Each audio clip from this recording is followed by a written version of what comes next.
어떤 초등학생 아이가요, 저한테 이런 질문을 했어요. 지금 미국과 이스라엘 그리고 이란이 전쟁 중이잖아요.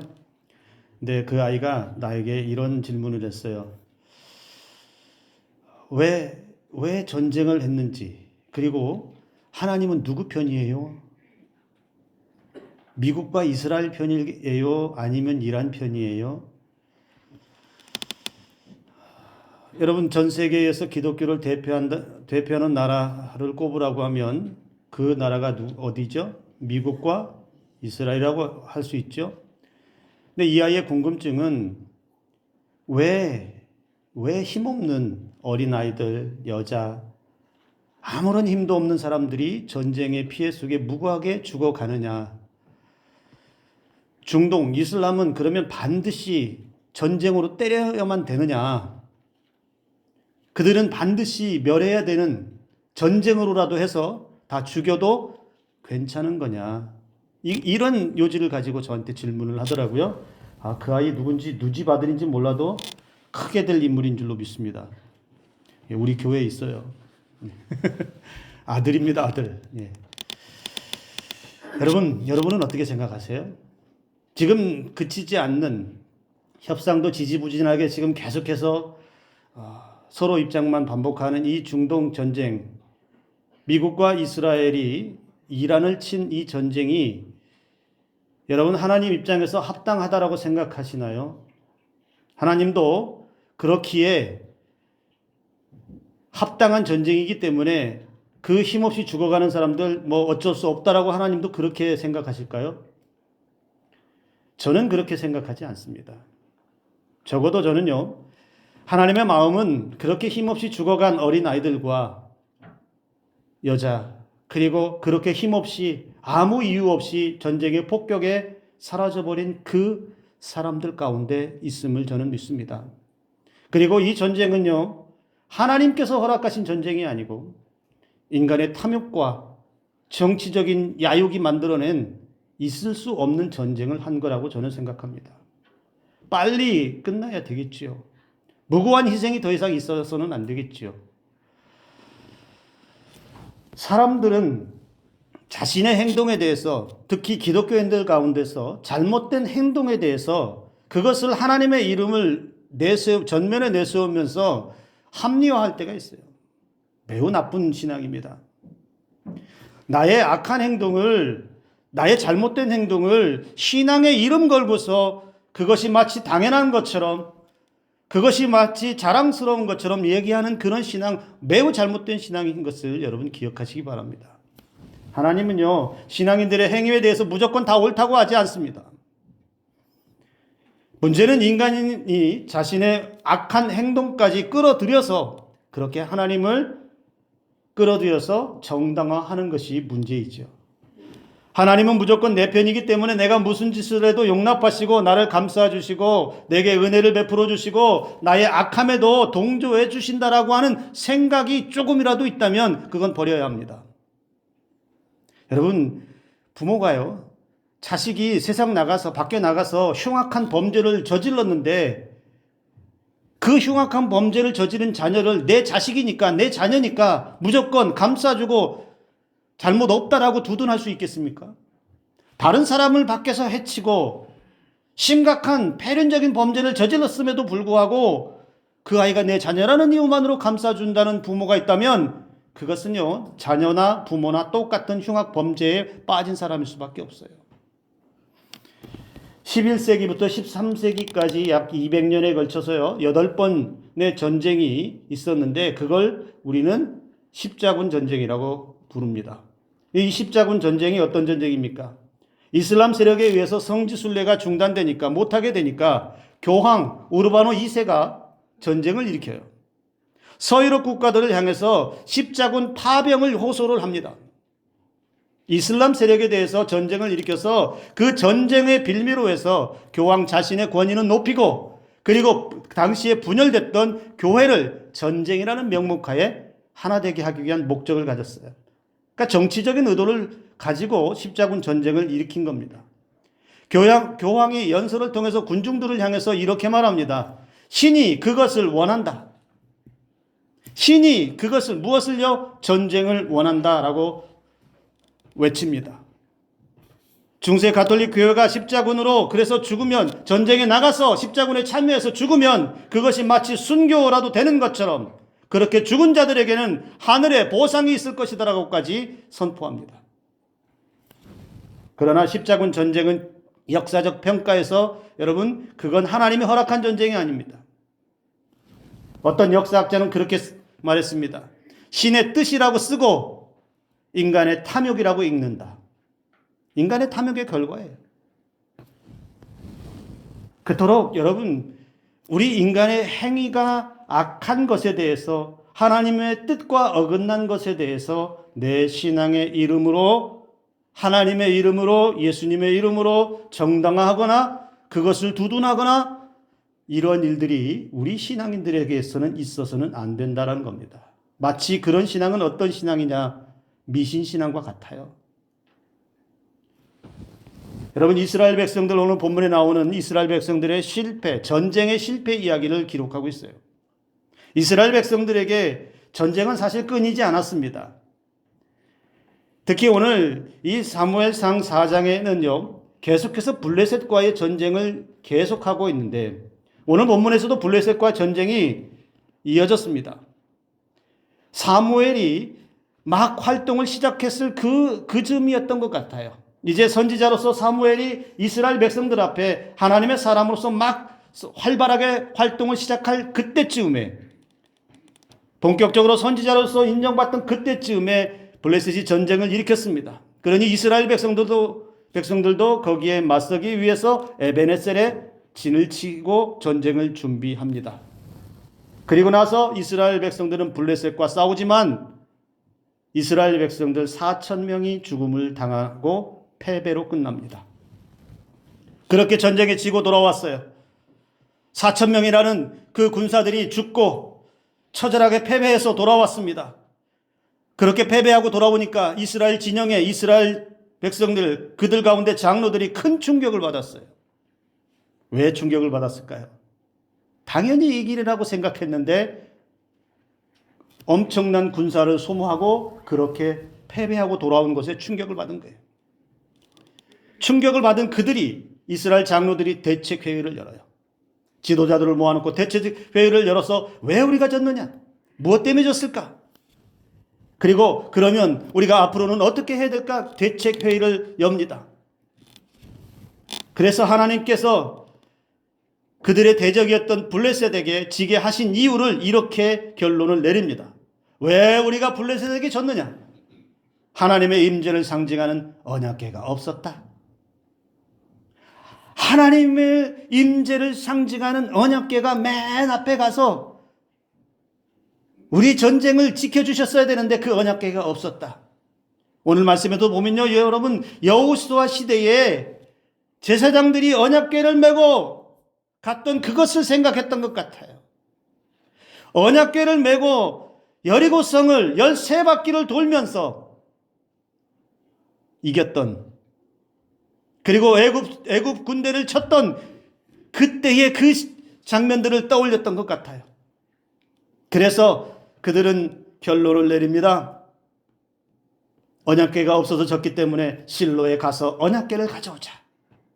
우리가 다시 전쟁하게 될 텐데 언약궤를 우리 진영 가운데로 가져오자라고 해서 그들이 결론을 내리고 실로에 있던 언약궤를 홈리와 비느하스 제사장을 앞세워서 가지고 옵니다.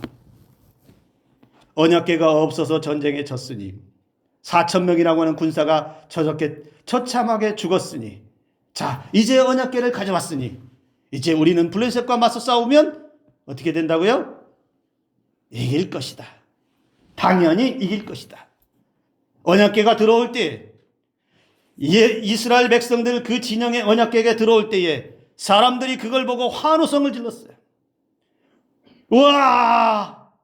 언약궤가 온다. 언약궤가 온다. 얼마나 그 환호성이 여러분 컸는지요. 땅이 진동할 정도로 이스라엘 진영에서 큰 환호성이 들렸다. 그 말은 지금까지 없었던 언약궤가 들어오니 그 언약궤가 들어오는 광경을 보고서 야, 이제 우리가 이길 수 있겠다. 이제 하나님의 임재를 상징하는 저 언약궤가 우리 가운데 있으니 하나님이 우리를 지키시겠다. 그들의 사기가 갑자기 올라갔어요. 조금 전까지, 얼마 전까지 패배의 쓴맛 때문에 축 처져 있던, 그 패배의 아픔을 추스를 길이 없어서 있었던 이스라엘 백성들이 갑자기 사기가 올라갔습니다. 그 반대, 블레셋 진영은 그러면 이 상황에 어떤 반응이 있었을까요? 블레셋 사람들은 언약궤가 이스라엘 진영에 들어갔다는 소식을 듣고 두려워했습니다. 그들도 전에 이스라엘 백성들에게 어떤 일이 있었는지를 알거든요. 이스라엘 백성들이 가는 곳마다 언약궤가 항상 앞에 갔던 것, 그래서 전쟁에 이기게 하셨던 그 이스라엘의 신이라는 걸 알고 있거든요. 그래서 그들이 야, 큰일 났다, 야, 언약궤라는 것이 들어갔는데 저 이스라엘 히브리인들의 신이 들어갔다. 고대 전쟁은 신들의 전쟁이기 때문에 매우 놀라운 일이지요. 그런데 여러분, 언약궤가 이스라엘 진영으로 들어왔어요. 자, 다시 전쟁을 했습니다. 이스라엘 백성들은 패전병에서 다시 큰 사기를 얻고 전쟁터에 다시 나갔습니다. 이겼습니까? 졌습니까? 처참하게 패배합니다. 아니, 처음에 4,000명 죽을 때보다 더 처참한 결과를 맞이하게 됩니다. 전쟁터에서 살아남은 한 베냐민 사람이 티끌을 뒤집어 쓰고 와서 패배의 소식을 전합니다. 이스라엘 병사들 3만 명이나 죽었습니다. 조금 전에 얼마 죽었다고요? 4,000명 죽었는데, 언약궤를 들고 나갔는데, 언약궤가 맨 앞에 전쟁에 갔는데 이스라엘 병사가 3만 명이나 죽었습니다. 그리고 엘리 제사장의 두 아들 제사장 홈니와 비느하스도 죽었습니다. 더 큰 패배의 소식이 들려왔습니다. 근데 이보다 더 큰 충격이 있습니다. 그렇게 환호성을 질렀던, 언약궤만 있으면 이길 것이라고 해서 자신감 있게 나갔던 전쟁이었는데 그 언약궤마저 블레셋에게 빼앗겼다라고 소식이 들려왔습니다. 여러분, 어찌 이럴 수가 있지요? 그렇게 철석같이 믿었던 언약궤인데요. 승리는 고사하고 그들의 그렇게도 철석같이 믿었던 언약궤마저 다 빼앗겨 버렸어요. 당연히 승리할 것이라고, 당연히 이기게 하실 것이라고, 당연히 은혜를 부어주실 것이라고, 그래서 언약궤를 맨 앞에 내세워서 전쟁에 나갔는데, 그렇게 해서 자신감 있게 나갔는데 이전 전쟁보다 더 큰 패배, 더 많은 희생, 그리고 그 자랑스러운 언약궤마저 빼앗겼습니다. 이스라엘 백성들은 무엇을 믿었을까요? 이스라엘 백성들은 무엇을 믿었을까요? 하나님을 믿었을까요? 언약궤를 굳게 믿고 있었을까요? 이스라엘 백성들은 언약궤를 어떻게 받아들였을까요? 전쟁에 패배해버리고 빼앗겨버린 그 언약궤를 생각할 때 그들은 아마도 어쩌면 이런 생각하는 사람들이 있었을지 몰라요. 무능한 언약궤, 하나님의 실패, 그리고 하나님을 향한 원망과 불평. 왜 언약궤를 가져왔는데, 왜 하나님의 임재를 상징하는 언약궤가 맨 앞에 갔는데, 우리가 언약궤를 맨 앞으로 가지고 갔는데 왜 하나님은 우리를 패배하게 하십니까? 왜 우리의 군사들이 저렇게 3만 명이나 엄청난 숫자가 죽게 하십니까? 여러분이라면 이런 상황에 어떻게 받아들이실래요? 내가 생각해낸 기가 막힌 방법이 뜻대로 이루어지지 않았을 때, 내가 분명히 기도하고 했는데, 내가 분명히 기도하고 확신 있게 내 방법을 가지고 했는데 실패했다면, 여러분은 한번 하나님 앞에 뭐라고 말씀하실래요? 내 방법이 신통치 않은 건가요? 내가 믿었던 방법이 신통치 않았던 것일까요? 아니면 하나님의 역사가 별로 신통치 않았을까요? 여러분, 이스라엘 백성들의 실패의 이유는 간단합니다. 이스라엘 백성들이 왜 더 큰 패배를 만나고 왜 더 큰 실패를 만났을까요? 그것은 명확합니다. 언약궤는 하나님이 아니기 때문에 그렇습니다. 언약궤는 하나님의 임재를 상징하지만 그들과의 언약 관계에서 그 성소에 있었던 하나님의 임재를 만날 수 있는 도구이지만 그 언약궤 자체가 어떤 능력을 행하는 하나님과 같은 살아계신 인격적인 그런 하나님은 아니라는 거예요. 조금 전에 말했던 여러분 여호수아가 언약궤를 메고 여리고성 요단강을 건너고 여리고성을 무너뜨렸을 때의 그 장면을 다시 한번 생각해 보면 언약궤가 있었기 때문에 승리한 것으로 보면 착각하고 있는 거예요. 여호수아가 언약궤를 맨 앞에 가지고 와서 성을 돌았기 때문에 이긴 것이 아니라는 겁니다. 여호수아의 승리, 그 승리는 하나님의 말씀에 순종한 승리예요. 철저하게 하나님의 방법대로 행한 결과가 승리였다는 겁니다. 그 여호수아가 행한 전쟁의 승리는 여호수아가 어떤 자기 방법이나 자기 생각이나 다른 것 의지해서 승리한 게 아니에요. 철저하게 하나님이 하라고 하니까 했고 소리 지르라고 하니까 소리 질렀고 철저하게 하나님이 하라고 하는 대로 따라간 결과가 승리로 왔다라는 겁니다. 언약궤는 여러분 소중하게 취급해야 할 성물은 맞습니다. 그러나 그 언약궤 자체가 능력이 있는 것은 아니라는 거예요. 오직 하나님의 백성들은 하나님을 사랑하며 그리고 하나님의 말씀에 순종하며 온전히 하나님 앞에 그 순종의 결과로 섬기며 하나님께서 임재하시는 그 은혜를 사모하며 그 말씀에 따라 움직이고 살아가고 행할 때에 거기에 놀라운 은혜가 있음을 여러분 믿으시길 바랍니다. 이스라엘 백성들은요, 자신들의 불신앙적인 그런 삶에도 불구하고 하나님에 대한 온전한 믿음도 없음에도 불구하고 법궤만 의지하면서 전쟁터에 나가서 승리를 주십시오, 승리를 주십시오. 당연히 이길 거라고 확신에 찼다라는 거예요. 그런데 이 신앙도 결국에는 미신적인 신앙과 똑같은 신앙이라는 겁니다. 하나님이 이기게 하시는 게 아니라 마치 언약궤, 법궤가 이기게 하실 것이라고 하는 이 잘못된 믿음, 법궤, 언약궤만 내세우면 만사 형통처럼 잘 될 것이라고 하는 이 미신적인 이런 신앙의 행위가 이스라엘 백성들에게 있었다는 거예요.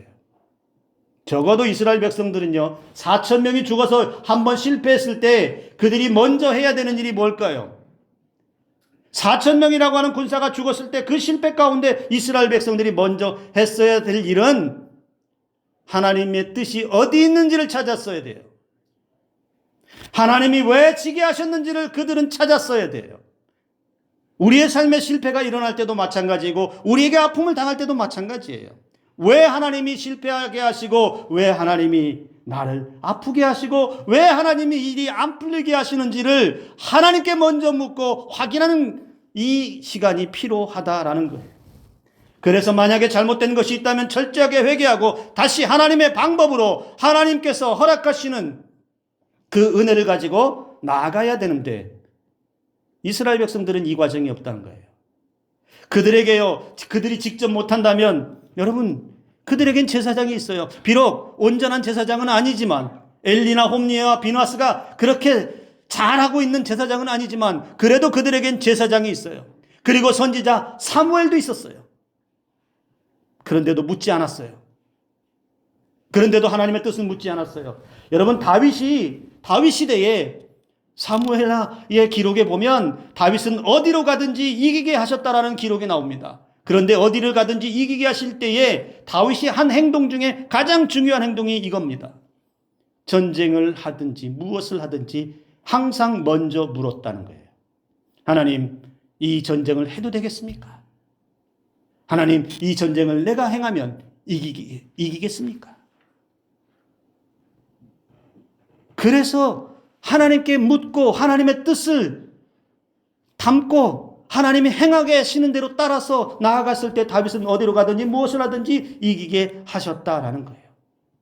그런데 지금 이스라엘 백성들은 제사장도 있고 선지자도 있고 다 있는데도 불구하고 그 과정 다 생략하고 그저 언약궤 하나만 가지고 오면 된다라고 하는 이 잘못된 믿음, 언약궤에 대한 맹목적인 그들의 믿음이 더 처참한 결과를 가지고 왔다라는 겁니다. 기독교 안에 여러분 순수한 기독교 신앙을 가지신 분들도 많지만 여러분 기독교 안에도 부적신앙, 미신신앙 상당히 많이 들어있다는 사실에 놀라움을 금할 수 없습니다.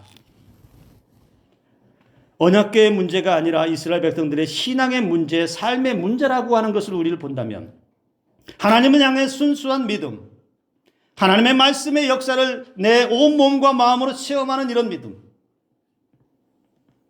그 어떤 도구에 집착하고 그 어떤 제도에 집착하는 것이 아니라 나와 하나님 사이의 1대1의 관계, 인격적인 관계에 집중하고 하나님께서 나를 인격적으로 만져주시는 그 은혜에 집중해야지 무엇을 행하면, 무엇이 있으면 여기에 집중하면 하나님을 놓쳐버릴 수밖에 없다라는 겁니다. 여러분, 우리가 성경의 말씀을 듣습니다. 그리고 읽습니다. 그런데 이 성경의 말씀이요, 이 성경책을 가지고 있다고 은혜 주시는 거 아닙니다. 이 성경책이 이 책 자체가 능력이 있는 게 아니라는 거예요. 이 성경책 안에 담겨있는 하나님의 말씀을 나의 말씀으로 새기고 나의 말씀으로 받아들이고 순종하며 그 말씀으로 살아갈 때에 거기에서 하나님의 은혜와 역사가 일어나는 줄을 믿으시기 바랍니다. 집안에 성경 말씀 걸어두었다고 해서 거기에서 그 액자나 이런 데서 능력이 나타나는 게 아니라는 거예요. 여러분 가게나 영업장에 제가 예전에 부목사 때 이렇게 신방 같은 거 이렇게 가게 같은 데 가다 보면 또는 어디 식사하러 갈 때 어디 식당에 들어가면 기가 막힌 장면들을 본 적이 있어요. 그게 뭐냐면 들어가면 그 집이 민든 집 같아요. 그래서 말씀 액자도 붙어 있는데 밥을 다 먹고 이렇게 나가다가 이렇게 문에 이렇게 쳐다보면 뭐가 걸려 있는지 아세요? 보신 분들 잘 아실 것 같기도 한데 그 문 위에 명태 말린 거 북어하고 실을 칭칭칭칭 감아놨어요. 여러분 명태 북어 그거 왜 걸어두는지 여러분 아시는 분 계신가요? 이게 명태가요. 저도 알아봤는데 명태가 물속에서 살다가 말려도 오래 보관되는 생선이잖아요. 그래서 생명력의 상징이라는 의미가 있다는 거예요. 그러니까 명태를 걸어놨다는 건 무슨 의미냐면 이 명태처럼 우리 가게 장사도 오래오래 잘 되게 해주세요. 그리고 실을 감아놨다면 실이 있다고 그랬잖아요. 내가 별걸 다 조사했는데 빨간색 실이 묶여있으면 애군을 막고 나쁜 기운을 쫓아낸다라는 의미가 있다는 거예요. 흰색 실은 깨끗함, 맑은 기운, 새로운 시작. 그래서요 명태와 실을 해서 이렇게 해놓으면 애군을 막아주고 장사가 잘 되게 해주고 나쁜 기운이 못 들어게 해준다는 그런 의미로 달아둔다는 거예요. 그리고 명태 옆에 여러분 하나 더 있어요. 가위도 달아놓더라고요. 왜요? 이 가위를 오복가위라고 하면서요 나쁜 기운이 오면 어떻게 해요? 가위가 싹둑. 참 별 희한한 걸 다 해요. 어느 집에 식당에 가서 보는데 그분이 교회 다니는 분 같아요. 그래서 저걸 왜 걸어놨어요? 그러니까 모르겠어요. 달아놓으면 좋다는데. 그분의 신앙은 도대체 뭔지를 모르겠어요. 저 액자에 걸린 말씀에 따라가는 신앙인지 그 문 위에 걸린 북어 대가리를 따라가는 건지 여러분 분명해야 됩니다. 하나님이면 하나님이에요. 예수님이면 예수님이에요. 거기에 무언가 다른 도구나 다른 어떤 것을 끌어오면 그게 부적신앙이고 그게 미신신앙이 되는 거예요. 하나님의 말씀보다 하나님의 은혜보다 하나님의 인격적으로 경험하는 것보다 내 신앙의 행위가 먼저 앞서가서 내 행동이 악한 것이든 선한 것이든 먼저 앞서가서 하나님의 뜻을 내가 가려버리면 그것이 미신신앙으로 빠진다는 거예요. 그런 신앙을 껍데기 신앙이라고도 그렇게 부르지요. 여러분 우리는 이스라엘 백성들의 이 실패의 경험을 우리는 한번 생각해 보면서 내 신앙이 정말 순수하게 하나님만을 바라고 있고 내 삶의 현장에서 혹시 미신 같은 거, 부적 같은 거, 물론 이 자리에 여러분 옷 속에 부적이 있는 분은 안 계시죠? 뭐 부적을 가지고 다니시는 분도 있다고 하는데, 혹시 내 삶의 현장에서 그런 신앙이 조금이라도 있는 것은 아닌지, 하나님의 말씀을 귀 기울인다고 하면서 열심히 신앙생활 한다고 하면서 마치 이스라엘 백성들이 그렇게 맹신했던 언약궤와 같은 것들을 내 삶으로 자꾸만 끌어들여오려고 하는, 이것만 있으면 될 것 같고, 이것만 있으면 잘 될 것 같고, 이것만 있으면 무언가 내 삶에 소망이 이루어질 것 같은, 여러분, 우리의 인생은 하나님께서 만들어 가십니다. 저와 여러분들의 삶은 하나님이 역사하실 때 거기에서 은혜가 있고, 하나님의 역사가 이루어질 때 우리의 삶은 값지게 빛날 줄로 믿으시길 바랍니다. 신앙이 있는 삶도 그래서 여러분 실패할 수 있어요. 신앙 안에서 믿음이 있음에도 실패하고 자꾸만 이런 반복된 실패와 실수가 거듭된다면 우리는 한번 살펴봐야 합니다. 내가 어디에서 미끄러졌는지, 내가 혹시 나의 만족과 나의 소원과 나의 욕망을 이루기 위해서 하나님을 도구로 삼지는 않았는지, 언약궤처럼 그렇게 하나님을 만들어버린 것은 아닌지 우리는 항상 살펴야 한다라는 것입니다. 어려울수록 힘들수록 실패를 거듭할수록 삶과 신앙의 기본으로 우리는 돌아가야 합니다. 무언가 대단한 것을 얻으려고 힘쓰는 것보다 내 신앙의 기본이 바로 세워져 있느냐, 예배의 신앙이 바로 세워져 있고, 기도의 신앙이 바로 세워져 있고, 말씀의 신앙이 바로 세워져 있고, 섬김과 헌신, 그리고 세상 가운데 내가 예수 믿는 사람으로서 선하게 살아가는 삶으로 바로 세워져 있는가, 우리는 거기부터 점검해야 할 줄로 믿습니다. 여러분, 예전에, 지금도 이걸 하는 사람들이 종종 있는 것 같은데, 여러분, 땅밟기 사역이라고 하는 게 있어요. 들어보셨고 한 번쯤 보셨는데, 오래전에 그 뉴스에 한번 이런 뉴스가 나온 적이 있죠. 어느 사찰에 가서 그 앞에서 찬송하고 거기서 땅밟기하고 기도하고, 그래서 무리를 일으켰던 적이 있어요. 그것을 그들은 뭐라고 말하냐면 땅밟기 사역이라고 말하고 영적 전쟁이라고 말합니다. 그런데 여러분, 이게 정상적인 신앙이라고 생각하세요? 이것도 미신적이고 샤머니즘적인 신앙일 뿐이에요. 여러분, 믿음 없는 사람들은 사탄 취급하지 마세요. 다른 종교의 그 현장에 가서 그들을 마귀 취급하지 말라는 얘기예요. 땅밟기요, 그들이 주장하는 근거를 댈 때 여호수아 여리고성 점령을 얘기해요. 그들도 일주일 동안 땅밟기 하면서 이겼지 않느냐. 여러분, 땅밟기 하고 싶으면 여호수아처럼 직접 하나님으로부터 말씀을 듣고 하시기 바랍니다. 하나님의 음성을 직접 듣고서 하나님의 지시가 떨어지면 그때 하시기 바랍니다. 우리나라에 그런 전통이 있어요. 여러분, 우리 그 절기나 이럴 때 우리나라 뭘 하죠? 우리나라도 지신밟기 같은 걸 해요. 그 지신밟기가 뭡니까? 정월 대보름 같은 할 때 그 해에 애군이 들어오지 않도록, 그 해에 잘 되도록 그렇게 비는 그 행위들이란 말이에요. 그런 것들이 고스란히 우리 신앙 안에 아무렇지 않게 들어와서 아무 데나 가서 아무 선교지나 가서 그들의 신앙을, 그들을 마귀 사탄화시키면서 거기서 거룩한 영적 전쟁이라고 하면서 그런 일들을 하는데, 여러분, 그렇게 밟는다고 해서 그 땅 거룩해지지 않아요. 오히려 신앙인들이 해야 될 일이 뭘까요?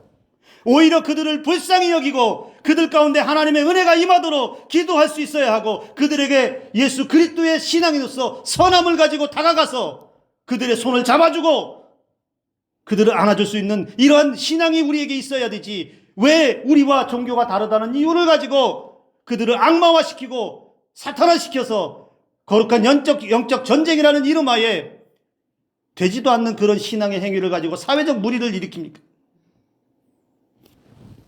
여호수아의 그 영적 전쟁의 승리는, 땅밟기의 승리는 하나님이 하신 거예요. 하나님이 그렇게 하셔서 하나님이 진행하신 승리가 있었던 것입니다. 조금 전에 말했던 여러분 십자군 전쟁, 그들이 전쟁할 때 뭐 했는지 아세요? 전쟁할 때 그들도 십자가 깃발 들고 나갔어요. 맨 앞에 십자가 깃발을 세우고 나가서 그들이 그 이슬람 땅을 짓밟아 버렸어요. 그러면 그 땅이 거룩해졌나요? 그것도 땅밟기라고 했어요. 거룩해졌나요?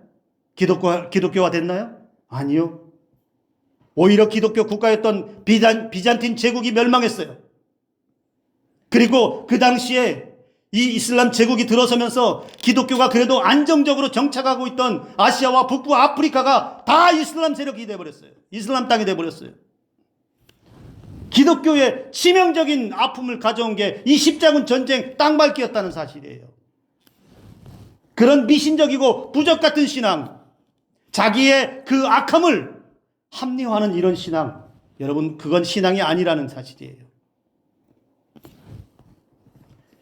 신앙을 가장한 이런 우상 숭배, 여러분 함부로 하지 않아야 됩니다.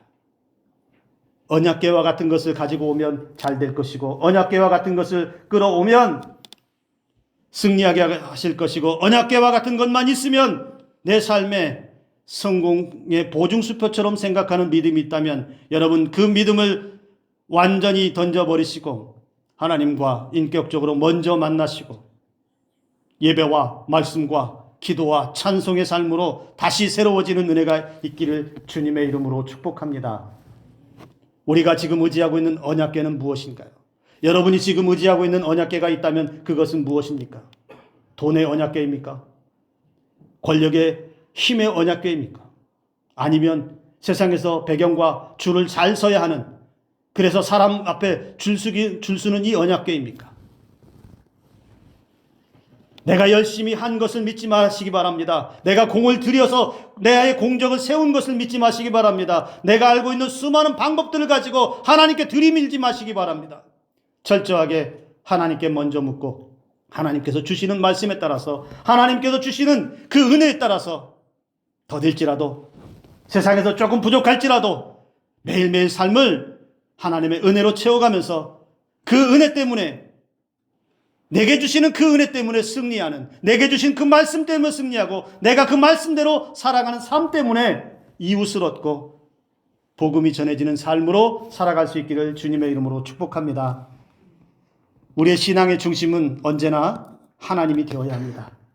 나라고 하는 사람을 중심으로 옮겨놓으면 하나님은 마치 언약궤처럼 그렇게 취급당할 것입니다. 내 삶의 최종 결정권자가 신앙인들에게 있어서는 하나님이 되어야 합니다. 하나님 사인받고 움직이셔야 된다는 얘기예요. 여호수아처럼 길이 막히면 고집 피우지 말고 물어보고 진행해야 합니다. 실패했다면 그 실패 자리에 주저앉지 말고 하나님께서 왜 실패하게 하셨는지 거기서부터 먼저 묻고 하나님의 길을, 인도함을 받는 저와 여러분들의 삶이 되어야 한다라는 것입니다. 잘못된 신앙을 우리의 마음속에 주입하지 마십시오. 하나님 외에 다른 것을, 다른 방법을, 다른 언약궤를 끌어와서 그것이 내 삶에 좋은 일을 가져다 줄 거라고 그렇게 믿지 마십시오. 이 땅에 가장 완전하신, 우리에게 가장 완전한 은혜, 우리에게 완전한 승리, 이것을 주실 분은 오직 하나님 한 분밖에 없음을 믿으시길 바랍니다. 이 하나님의 은혜를 붙잡고 언약궤가 아니라 세상의 어떤 것이 아니라 오직 하나님의 말씀에 따라서 승리하고 이 성전으로 다시 돌아오실 수 있는 저와 여러분들의 이번 한 주간 삶이 될 수 있기를 주님의 이름으로 축복합니다. 기도합니다.